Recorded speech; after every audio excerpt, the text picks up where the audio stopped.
Assalamualaikum Bapak Ibu Guru Pejuang Sertifikat.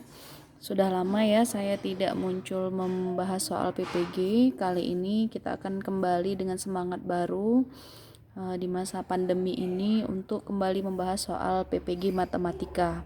Nah, untuk kali ini saya akan membahas materi PPG Matematika atau soal yang sering keluar di PPG Ujian Tulis Matematika berdasarkan materi. Jadi kita fokus. Nah, kali ini kita akan membahas materi bilangan prima part 1. Nah, ini nanti akan ada beberapa part yang akan saya bahas yang semuanya akan membahas tentang bilangan prima. Oke, selamat menyaksikan ya. Jangan lupa like dan subscribe. Yang pertama, bilangan 126 dapat ditulis sebagai jumlah dua bilangan prima. Selisih terbesar yang mungkin antara kedua bilangan tersebut adalah. Nah, trik mengerjakan soal ini adalah karena soal ini meminta kata kunci selisih terbesar, jadi kita harus mencari dua bilangan ini merupakan bilangan yang besar dan bilangan yang sangat kecil agar bisa kita temukan selisih terbesarnya. Nah, caranya adalah untuk menemukan bilangan terbesar yang pertama kita cari bilangan prima yang paling dekat dengan 126. Jadi coba kita urutkan dulu bilangan 126 ya. 126, 125, 124, 123. Nah, trik menemukan bilangan prima, pengertian bilangan prima itu bilangan yang hanya punya faktor 1 dan dirinya sendiri. Nah, satu-satunya bilangan prima yang genap adalah 2. Jadi selain 2 itu bukan bilangan prima. Jadi apabila kita menemukan bilangan genap, kita langsung close, itu pasti bukan bilangan prima ya, seperti ini. 124 pasti bukan. Kemudian 123 ada kemungkinan ya. 125 tidak bisa karena 125 bisa dibagi oleh 125 sudah bisa dibagi oleh 5 ya. 123. Nah, kita ambil 123. 123 ini bilangan prima ya, tidak bisa dibagi. Dia bisa dibagi bilangan 3. Kita cek ya. 1 2 3 dibagi 3. 12 bagi 3 itu dapat 4, 3 bagi 3 itu dapat 1. Berarti 123 juga bukan bilangan prima. Nah, 125 tadi juga bukan. Berarti perhitungan kita berlanjut.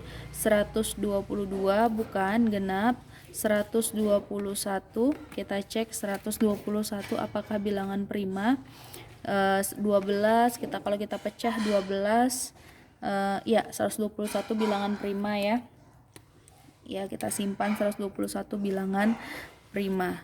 Nah, apabila 121 bilangan prima, berarti bilangan terkecilnya adalah kita cari selisih antara bilangan 126 dan 121. 126 dikurang 121. Hasilnya 5. Jadi dua bilangan yang terbesar dan terkecil di sini adalah 121 dan 5. Karena dua bilangan ini apabila kita jumlahkan hasilnya adalah 126. Jadi tadi kan 126 itu adalah jumlah dari dua bilangan prima. Kebetulan 121 dan 5 juga adalah bilangan prima. Nah, berarti bilangan itu adalah 121 dan 5. Nah, yang ditanyakan adalah selisih terbesar. Nah, kalau kita cari selisihnya 121 dikurang 5 berarti ini adalah 11 dikurang 5. 11 dikurang 5 itu hasilnya 6.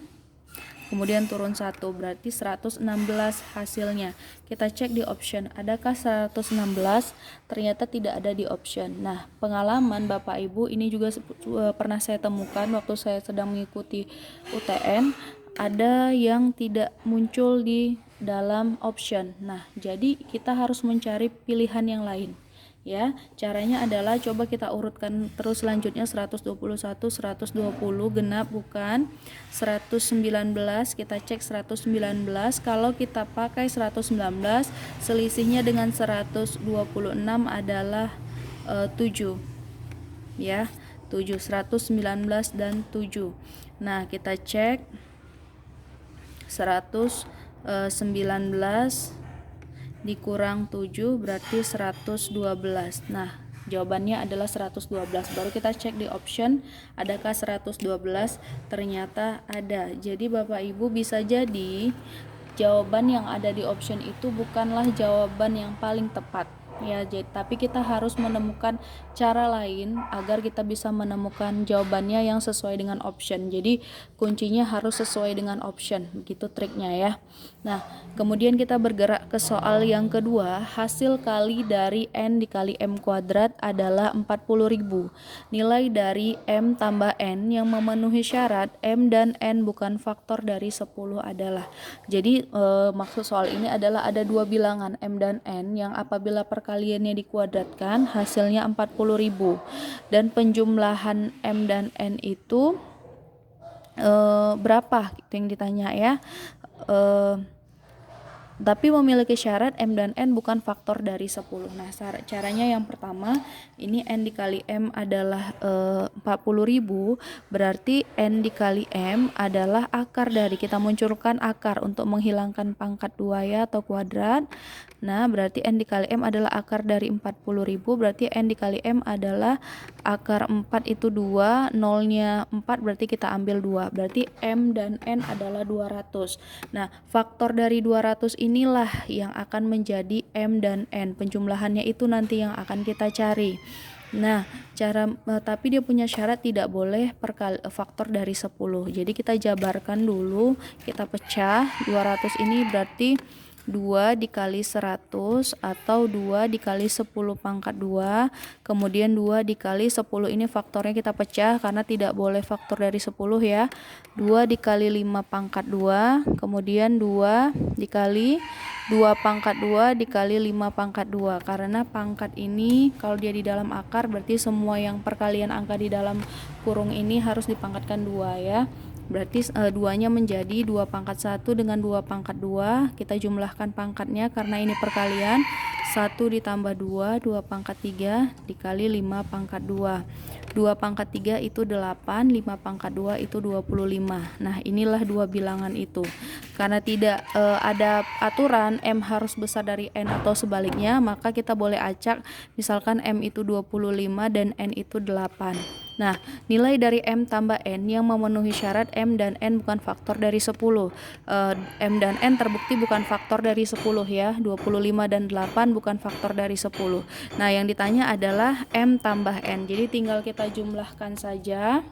25 ditambah 8. 5 tambah 8, 13. 1, 33. Jadi hasilnya adalah 33. Kita cek di option. Ternyata ada option C. Oke. Terima kasih Bapak Ibu telah menonton video sampai habis. Semoga bermanfaat.